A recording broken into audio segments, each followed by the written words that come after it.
Hey everyone, and welcome to the Offsite podcast, where we chat all things construction, technology, and everything in between. My name's Carlos, and I spend most of my days talking to construction teams about how they deliver projects. And I'm Jason, and I build software for construction. So today we're going to mix it up a bit.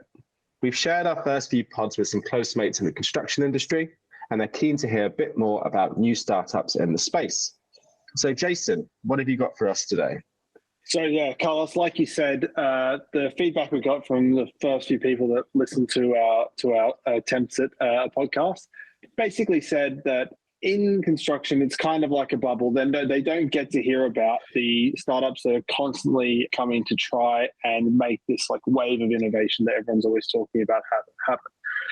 So we thought what we'd try is maybe once a quarter, we'd go and pull the latest set of startups that have been funded, I guess, in the last quarter or raised funding rounds in the last quarter, and pick a couple of them to talk about, maybe think about whether or not it would be a good venture, and maybe talk about what impact that might have on projects and construction teams. So I've gone through the list and I've picked I don't want to say best four. I've picked four. Okay. First one is it's a company called Jumba. They recently raised $4.5 million as a second round funding. Their prior raise was about $1 million US dollars. They are in Kenya, and the goal of the company is to simplify sourcing of construction supplies. So I guess high level idea is they're essentially like a just-in-time wholesaler for construction materials. So apparently, across Kenya, small hardware stores are on almost every block, and these hardware stores supply the materials like concrete and bolts and nuts for a lot of projects in Kenya. So Jumba aggregates, or Jumba, and get it right one if I do both, aggregates these orders essentially. So if you're a hardware store or a construction project, you order through their platform, and they aggregate the orders to get volume pricing and manage the logistics to get the materials to the stores or the projects directly. Right, so just so I'm super clear on this, so instead of the large builder merchant that we're used to over here, where they've got a network of stores and supplies, it's the complete opposite, which is lots of independents all feeding one customer, kind of. Yeah, in my head when I was reading about it, I was picturing a lot of like hardware being bought through off licenses. Yeah. It sounds pretty interesting. It's particularly if you haven't got these large organizations in place, you're never going to get decent pricing because independents need to make their margin and you're not going to get that volume. The thing that jumps out to me immediately is, and if we think about that setup on a construction project in the UK or Australia, quality control seems like an absolute nightmare. If you're sourcing like something from 10 different places, how do you know if it's even the right or the same spec every time without checking every batch? In the example of I don't know, concrete. Yeah. So seems like that's the biggest standout in terms of an issue, I guess. Also, going back to the thing that we were talking about last week around how teams purchase things generally with like purchase orders, etc. I would imagine that a network of small corner shops, I can't imagine the purchasing infrastructure is anywhere the same as what you'd be used to in the UK. I guess for me, the thing that was interesting was it kind of felt like Amazon for construction materials, down to the way, like even in the UK, if you think about how Amazon uses a network of small shops or off licenses as like a final delivery partner, it'd be slightly different in that I imagine that the hardware stores are making a margin. So from what I read, that there's like a pricing through this Jumba platform.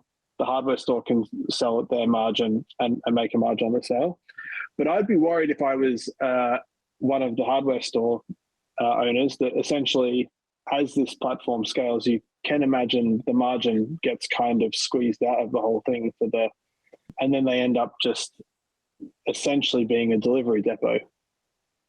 Yeah, I mean, you're going to eventually have a critical mass where everyone becomes competitive in price, and you end up with, it's like Uber, right? Yeah. I guess it's good.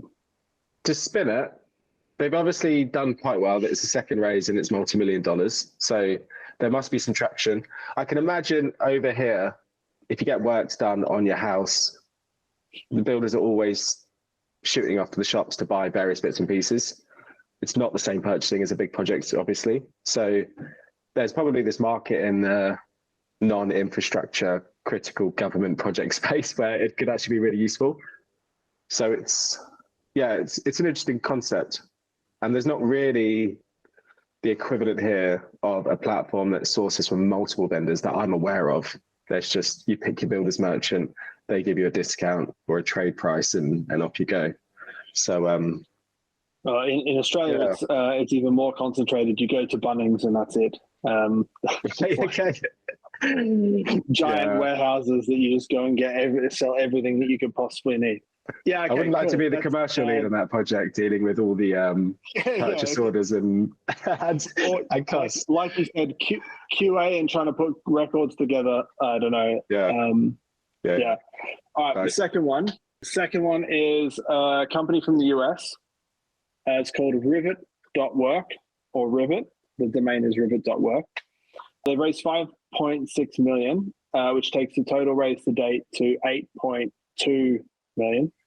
And their high-level goal is labor operations software for construction contractors. So the summary is essentially that they help like trade contractors, so think like electrical, plumbing contractors, on projects, plan and deploy the people that they have to the projects that they like, the jobs or projects that they have. So their platform essentially covers the like planning of work. You've got your resources as your people in this platform, and then you're assigning the people to those jobs, and it's sort of sequencing up so that they know that across the next week, these are the jobs we're doing. And there's like a mapping component. So that presumably that like the things that are kind of close to each other, they're the ones that you do together. When you say jobs, do you mean and then activities on a project or multiple projects? No, think smaller projects. So like a trade contractor might have one job that lasts a couple of days, but might also have 3 jobs in a day, that type of thing.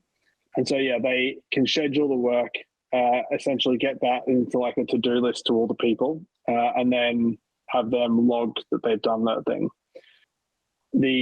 So US, I think they were in a bunch of states. I think originally from Detroit, and 5.6 million raised. So that's not nothing either.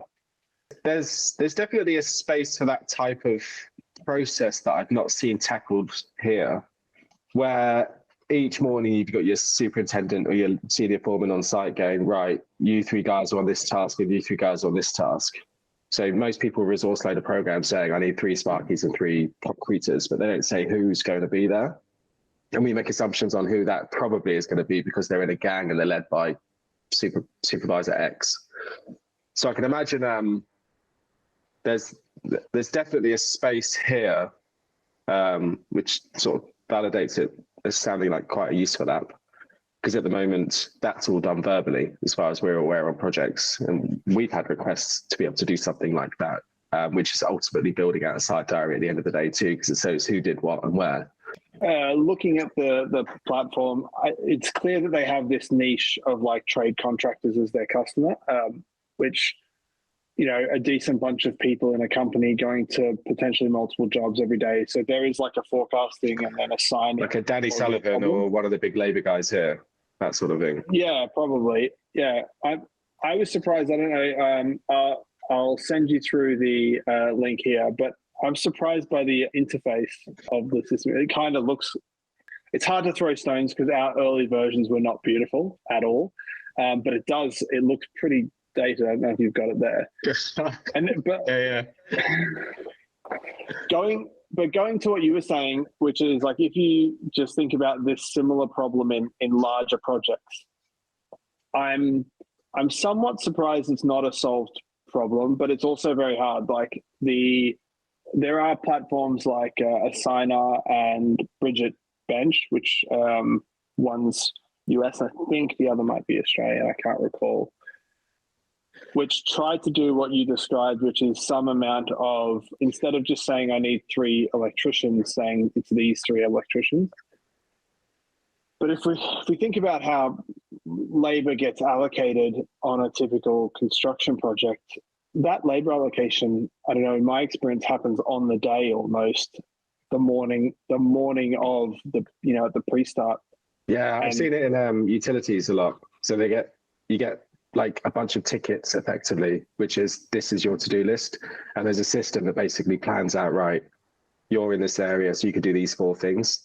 And from what I've seen, they're always in-house systems. So we wouldn't really see it online because they're not selling it. They're not doing anything with it. It's just there. So there was a guy here the other day for BT just doing internet, and he was like bashing away on an app. And it looked awful, but it just manages his whole day. He just follows the app and it tells him what to do, where to do it. And yeah. But on bigger projects, do you think that there will ever be a place where people are signing beforehand, substantively beforehand, the individual people to the schedule or to a plan? For me, the most likely, and comparing it to how a project is currently functioning in terms of daily routine and meetings, I'd imagine at the end of the day, your end of shift type meeting where you wrap up, discuss what happened, you'd probably think about tomorrow, right, who's going to be on which activities. So you might have the foreman saying, right, ABC is doing this. So when they come in the next day, you've got your starter shift, but it's not, oh, what am I doing today? It's you're in the zone. You're going to have some sort of safety briefing and the general starter shift bits and pieces, but you're already pre-assigned to the work that you're going to deliver, rather than in the morning going, right, you're working on this. And yeah. I immediately think about how difficult, because it gets quite bitty and small, and I'm struggling to imagine from a software perspective, an interface that does this in a way that doesn't take the soup, because it's done by the supervisor usually. They're the person who's charge of the people. So, and it, in my experience, they make it up in the morning before they go to the pre-start meeting. So I really, because if you could assign them to that, you tie that information with gate entry records and when people go and leave, and you've basically got a complete site diary almost, from what everyone was doing. Because if you know what tasks they were assigned to, when they came and left, you've got your completed site diary. You just say, yes, that was it, or no, it wasn't. So it'd be great if you could, but I can't imagine. I'm just picturing all the supervisors I've worked with, and I just can't imagine that they've got either the time or a software could be simple enough to not make it cumbersome. Yeah, you want that bit of fluidity in the morning to just deal with what you have rather than try to predefine everything. Okay, third one, keep us moving. Now we're back over to Europe. We're talking about Specter Automation. They've raised 2.7 million euros, and the pitch is the model-based construction execution system for managers and foremen. So that's everything. Yeah. So to give you a bit more detail on that, I'll send you a link through here. You can tell you actually showed me any of these before. So I try to digest that sales side then. So this is a space that we're familiar with, right? So the summary is that they claim to have an X dimensional. They use the letter X as an algebra dimensional model, linking BIM plus schedule plus a weekly plan plus something else to get to X dimensions. So it seems to be a way to visualize model plus visualize schedule plus visualize a weekly work plan type thing, and then run some sort of calculations over data to output more data. Yeah, I guess, the space that we know well in terms of communicating plans. What do you think of this approach? And good logo, by the way, for those listening. It's Casper the Ghost. Yeah. It immediately reminded me of James Bond. I was hoping it. Yeah, it looks pretty interesting. Do you think this is connecting into P6 and Asta in terms of schedule? I don't think, from what I can see, I don't think that they do the scheduling in the application, but that I may be wrong, but I didn't see anything that gave me that indication. So there must be essentially like a visualization piece to pull like from a model. I don't think they're building the model there, obviously. So visualizing model and schedule, and then maybe outputting the weekly plan. Yeah. So I guess obviously, if you can via a 3D model visually represent where activities taking place, where people are working, their plan for the day, like that's got its clear advantages. Like we spoke about the other day with like the 4D sort of visualizations that people build in things like Synchro, just to show people, and you can obviously understand everything in a short period of time. Yeah, it's pretty slim on the website. see that information. But for me, I just immediately put my product hat on, because like this is a problem. This is very similar to the problem that we have to deal with. And from a product side, like scheduling plus anything is so hard, because from a UI perspective, the schedule has so much information just that needs to be presented at the same time already. So if you have a Gantt chart, you've got tasks, you've got date information, you've got lots of columns open. Oftentimes there's some sort of toolbars and controls. There's like a lot. As soon as you have a Gantt, as soon as you've got a Gantt chart, you've got a ton of things trying to fit into one interface. And then you add any like map or BIM element, and in my opinion, it's game over. Like you just can't have so many things going on the screen. Obviously, like Synchro and tools like that do like split screen. But unless you've got a very super power user on a massive screen, it's really difficult. And there's also like a context switching problem. So you're like looking at the schedule, you're looking at dates, and then you've got to jump back to the model. What dates were these that I'm looking at? Like when you're editing a video, I guess you've got the same problem. You're switching like what's on the video and the timeline, because as time moves, the video moves. It's a really hard interface.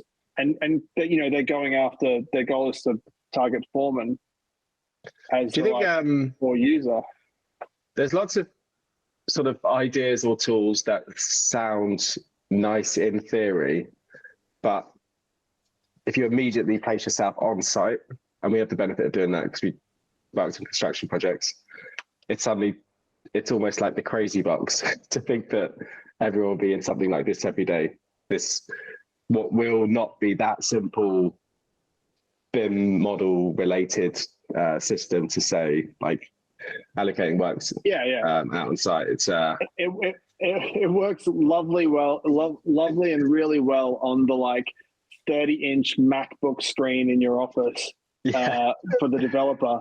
But when you get on site and you've got like I've got like someone's old laptop that's been handed down from when they like left the company, that's like 13 inches wide and caked in dirt. It doesn't. The best one will be when they say, "Oh yeah, cool. Can you send me a print?" How do you print a 4D model? I think based on the limited screenshots we can see on the website, it doesn't look like it's going to be super simple. Complexity for site teams, we know, not ideal. They got such a small amount of time to digest information, let alone learn how to use this piece of software. So I'd say it's fairly punchy, but I can imagine on sort of smaller jobs, and we've got an example here, which is like a resi scheme, bunch of flats, where maybe you've just got one or two foremen and they are pretty keen on something like that. You could probably implement it pretty well. Move to a job when you've got hundreds of guys on site and lots of supervisors, it's going to be hard going, isn't it?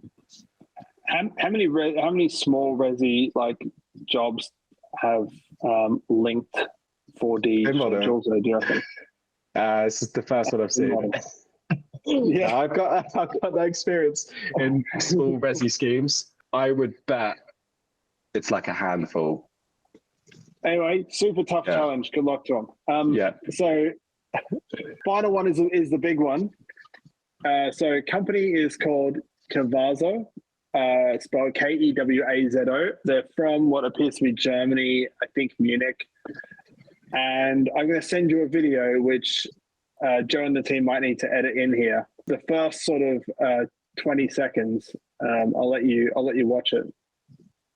Scaffolding, a difficult job for real men with great endurance. Every day at any given construction site, scaffolders transport up to 5 tons of materials in all weather conditions. But fewer and fewer want to do the job because scaffolding today remains an alarmingly dangerous and difficult manual activity. Kewazo cares about people. As a result, Kewazo introduces LiftBot, a robotic construction lift that supports scaffolders by automating operations. Cool, back up. So obviously the best line is for real men with. Yeah. That's what you need. As soon as I heard that, I was like, oh, fucking hell, they can't come to Europe, can they? They'll be like up in arms. This is for real men on site. What a lie. No, they are from Europe. They're from Germany. Oh, sorry. So I assumed it would be like Texas. Yeah. No. And I didn't mention it before, but they've raised 10 million, which would take their total amount raised to 20. And so for those listening at home, essentially, what we've got is a tracked scaffold lift. So a scaffold lift that attaches to the outside of scaffolding tower that has a platform and like a track on the inside of that frame. And then this little robot will roll up and down this frame, essentially lifting scaffold from ground to the level that it's needed. It's powered by a battery. It takes 20 odd minutes to set up and then can sort of quickly move scaffold from top to bottom. It's just for men. But it's only for men with great endurance. It does look very cool. Like it looks like a cool gadget. Yeah. If you've driven around London ever, you've seen the thing where there's like 6 people from a scaffolding van lobbing scaffold up to each other, like one to another, making like a scaffold conga line. So I'd imagine from a return on investment calculation, it's really easy. Like, can you drop 3 people to 2 in your crew, and what does it cost? What do you pay one person? And if this is letting you do that, it's a clear win. What do you think? Are you buying one? The immediate thing was obviously safety. So you mentioned there about the volume of guys who are trying to pull up equipment. Guys, even though the video does say it, Carl, it does. Yeah. They've brainwashed me now into being a misogynist. My only experience of scaffolding, obviously I was a QS before, so obviously I wasn't out looking at inspecting or touching scaffolding very often. But when I was back in college, I actually worked in the scaffolding yard as one of these temporary jobs. And I had to basically, in the rain, make piles of all the bits and pieces. And just the like fan screw bits that you sort of screw on the ends of poles, they are heavy. If someone drops one of those off the scaffolding, like you're doing serious damage, whether you got a helmet on or not. So to stop scaffolders throwing those things around must be a big win. It makes a lot of sense for any scaffolding company because they can reduce headcount on jobs without compromising safety. So like that's a massive win. So you can see why they've raised so much money. Albeit I don't know what VC is investing in a company that's only for men. That seems a bit nuts. But there is also a thing at the moment, right, which exists, which is just a pulley hoist. So there's a little attachment that you stick in the top of the scaff tube of the level that you're up to, and it's got 2 wheels, so it's like geared, and you just. But that's like saying, why build a wind farm when you can build a windmill? Like one of the old Dutch ones. Like, is it? It's manual and it's slow. Yeah, you want something electric going up and down. I'll give you a tip. Wind that was a bit of an extreme reference. Make the electricity. Yeah, wind farms make the electricity. They're not. Get one of those donkeys on a stick walking around. Yeah, it looks cool. It clearly has use, which is saving cost or improving margin for the scaffolding company, improving safety. I'm going to guess it's not tens of thousands of pounds, and you probably hire it rather than have to purchase. that's the thing that blows my mind, which is like the fact that they've raised 20 million to date.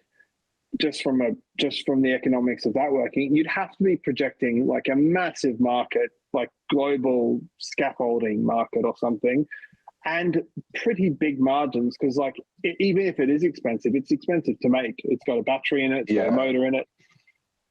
Your manufacturing is going to be, So for that to make sense, I really can't. I can't. And I can't imagine that what they've built is so is protectable, like from an intellectual property perspective. Because even if they've got something unique about the gear system, like there's so much that you could tweak and change to, if it is good, just cut, like if it's successful here, someone in the US makes an exact replica. So I really don't. I struggle to. I think it would be great. Like if I had a scaffolding crew, I think it would.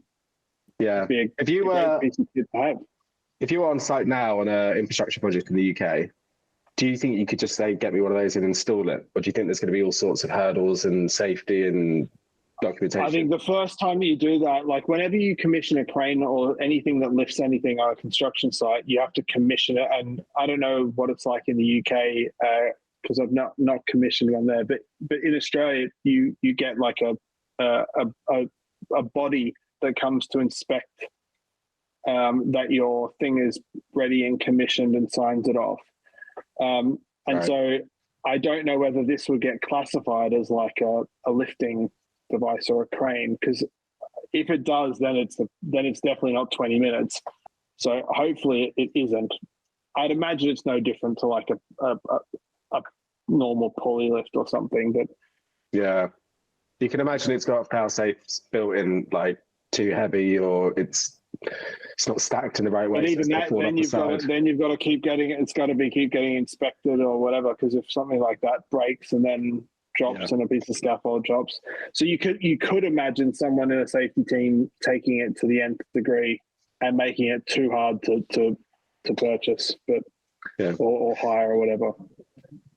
But looks cool. Just needs to work on their messaging a bit. That's the summary there. So Carlos, that's like 4 software or technology companies that have raised money in the last, let's say, 2-3 months.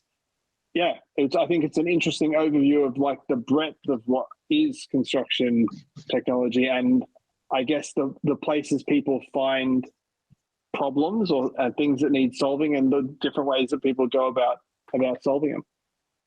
Yeah, pretty interesting that they're all like proper site related technology as well. So we see so much around, like obviously 4D back of office type stuff, which is only for a select number of people on site. So this is actually directly going to help people deliver jobs out in the field, which is cool. Awesome. Thanks for that, Jason. That's pretty much all we had time for today. So as always, thank you very much for listening.